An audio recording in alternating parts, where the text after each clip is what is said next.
नमस्कार दोस्तों, आप देख रहे हैं अल्पाइन क्लासेस। दोस्तों आपको बता दें कि एनटीए की तरफ से एक बहुत बड़ी अपडेट आई है। वो अपडेट स्टूडेंट के पॉइंट ऑफ व्यू से बहुत ही अच्छा है, ठीक है ना। जो यह तीसरी बार अपडेट है ना, पहला ओल्ड पैटर्न था, फिर इन्होंने चेंज किया, अब एक नया पैटर्न इन्होंने ला दिया है जो कि बहुत ही सूझबूझ पहल कह सकते हैं एनटीए की तरफ से। और इस बार एनटीए जो भी काम कर रही है बहुत ही अच्छा स्टूडेंट फेवर के पॉइंट ऑफ व्यू से कर रही है। तो यह इन्होंने किया क्या है कि जैसे आपको बता दें कि जो न्यूमेरिकल वाले सब्जेक्ट है उसमें उन्होंने क्या किया था कि क्वेश्चन को कम कर दिया था। मतलब 50 क्वेश्चन की जगह 45 क्वेश्चन में 35 करने थे, और जो अदर क्वेश्चन थे लैंग्वेज वगैरह के और अदर डोमेन उसमें 50 में 40 करने थे। और उन्होंने एक मेजर चेंज किया था, जनरल टेस्ट में 75 की जगह 60 क्वेश्चन में 50 करने थे। तो लगभग मैक्सिमम बहुत सारी चीज़ें वही है, बट टाइमिंग बस पेपर का बढ़ा दिया, और जो उन्होंने 45 किया था उसको फिर से 50 कर दिया है। तो आइए देखते हैं कि ये फिर से किए क्या हैं। तो दोस्तों बता दें इन्होंने क्या किया है कि जो पहले पेपर हुआ करता था कि नंबर ऑफ सब्जेक्ट, एक candidate can choose any 10 subject, है ना। मतलब एक कैंडिडेट मैक्सिमम 10 सब्जेक्ट को चूज कर सकता है। और आपको बता दें कि एक लैंग्वेज, एक जनरल टेस्ट और 3 डोमेन अगर आप चूज करते हो तो मैक्सिमम यूनिवर्सिटी के लिए एलिजिबल रहोगे। जो कैंडिडेट फॉर्म भरे हैं, अगर ओनली डोमेन ही चूज किए, बहुत सारे ऐसे कैंडिडेट हैं जो बस डोमेन ही चूज किए थे, कोई जनरल टेस्ट नहीं चूज किए तो आपको बता दें बच्चे उसको करेक्ट कर लीजिए, ठीक है ना। मतलब आप दिमाग में बैठाइए कि एक लैंग्वेज, एक जनरल टेस्ट और 3 डोमेन आप कर लेते हो तो मैक्सिमम यूनिवर्सिटी के लिए एलिजिबल हो जाओगे। चलिए आगे क्या है कि सेक्शन 1 में 13, सेक्शन 1A में 13 लैंग्वेज है ना। सेक्शन 1B में 20 लैंग्वेज है ना। तो कोई भी एक लैंग्वेज आप चूज कर लीजिए। सेक्शन 2 में 27 डोमेन स्पेसिफिक सब्जेक्ट है। सेक्शन 3 में आपका जनरल टेस्ट है, ठीक है ना। नंबर ऑफ स्लॉट बोल रहा है कि एक दिन में 3 एग्जाम, मतलब 3 स्लॉट में एग्जाम होगा। जैसे सुबह 8 से 10 हो गया, फिर 12 से 2 हो गया, फिर शाम को 4 से 6, ऐसे करके 3, मतलब उनका मैं एक बोल रहा हूँ, ऐसा हो सकता है 8 से 8:30 का भी हो सकता है, 9 से होता है, मतलब 3, एक दिन में 3 बार एग्जाम होगा, है ना, 3 स्लॉट में।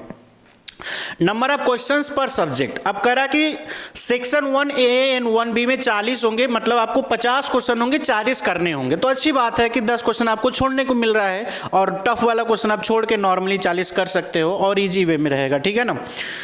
सेक्शन 1A एंड 1B मतलब जितने सारे लैंग्वेज, जो 33 लैंग्वेज हैं, उसके लिए क्या बोला है इन्होंने कि 50 क्वेश्चन होंगे और 40 करने होंगे, ठीक है। सेक्शन 2 जो कि डोमेन बोला जाता है, वो भी 50 क्वेश्चन होंगे, वो भी 40 करने होंगे। इसी में कुछ को 45 में 35 करने के लिए बोला था, अब फिर से सेम कर दिया, क्वेश्चन सेम रहेंगे, 50 में 40 करने होंगे, ठीक है ना।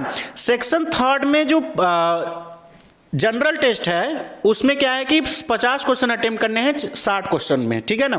मतलब 60 क्वेश्चन में 50 क्वेश्चन को अटेम्प्ट करने हैं। बट एक जो मेजर चेंज निकल के बाहर आई, वो बहुत अच्छी अपडेट है कि इन्होंने जो बताया है, ठीक है ना। अब ध्यान रखिएगा, 3 है, लैंग्वेज, डोमेन और जनरल टेस्ट। तो लैंग्वेज और डोमेन का जो पेपर होगा ना, वो दोस्तों आपको बता दें कि 45 मिनट में करने हैं, ठीक है ना।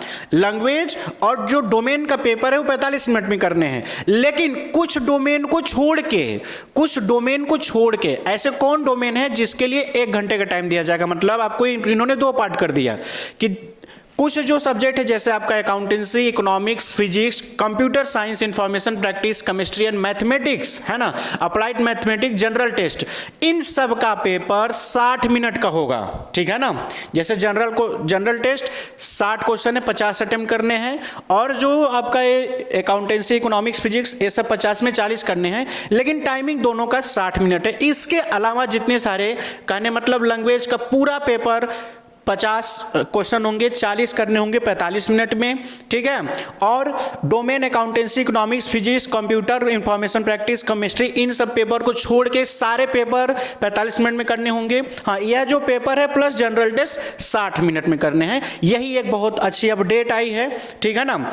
और ऐसे जो अपडेट आएंगे आपको बता दिया जाएगा। और यहाँ पे इन्होंने क्या बताया है कि फीस, जो फॉर्म नहीं भरे हैं फॉर्म को भर ले, कैसे कैसे फीस है, ठीक है ना। तो आपको बता दें ऐसे कैंडिडेट जो फॉर्म भरना चाहते हैं, तो हम आपको बता दें कि कम से कम एक लैंग्वेज, एक जनरल टेस्ट और 3 डोमेन सब्जेक्ट को चूज करिए, आप मैक्सिमम यूनिवर्सिटी के एलिजिबल रहोगे। हाँ, अगर आप बीए, बीकॉम, बीएससी इससे ज्यादा कोर्स लेना चाहते हैं तो आप मैक्सिमम 10 सब्जेक्ट तो चूज कर सकते हो, ठीक है ना। चलिए, तो यही अपडेट आपके लिए थी, अच्छी अपडेट जो कि मैंने आपको बता दिया। यह आपको टेलीग्राम पे हम शेयर कर देंगे, ठीक है ना। यहाँ पे डिटेल में वही सारी चीजें बता रहा है, मैं आपको अल्पाइन क्लासेस ऑफिशियल टेलीग्राम पे इसको शेयर कर देंगे। तो वीडियो को ज्यादा से ज्यादा शेयर करें, करें, चैनल को सब्सक्राइब कर ले, बिकॉज यही ऐसे अपडेट आपको टाइम टू टाइम मिलता रहेगा। Thank you so much.